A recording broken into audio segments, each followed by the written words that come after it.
হযরত আবু হুরায়রা বলেন, ভাই ওমর, আমি দৌড়ে গিয়ে বাড়িতে যেতে চাই, বাড়িতে গিয়ে দেখতে চাই যে আমি আবু হুরায়রা দৌড়ে গিয়ে আমার বাড়িতে আগে পৌঁছে গেলাম নাকি আমার নবীর দোয়া আমার মায়ের জন্য আমার বাড়িতে পৌঁছে গিয়েছে।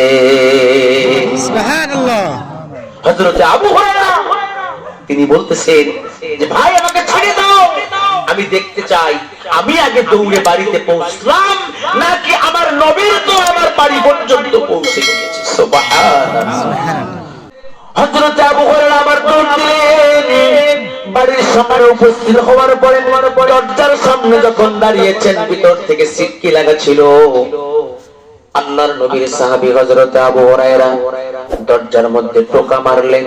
টোকা মারার সঙ্গে সঙ্গে ভিতর থেকে মায়ের কণ্ঠ থেকে আওয়াজ আসলো। মা ভিতর থেকে ডাক দিয়ে বলছেন, কে?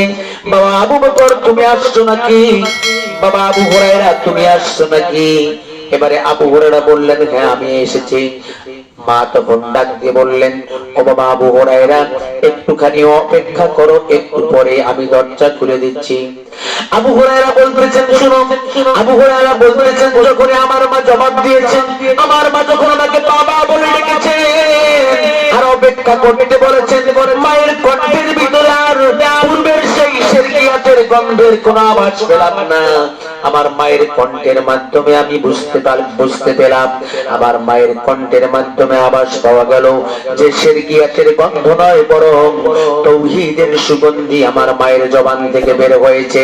তার মানে হলো আমি আবু হুরায়রা দৌড়ে আগে আমার বাড়িতে পৌঁছতে পারি নাই, আমি আমার বাড়িতে পৌঁছার আগে আমার নবীর দোয়া আমার বাড়ি পর্যন্ত পৌঁছে গিয়েছে। জোরে বলেন সুবহানাল্লাহ।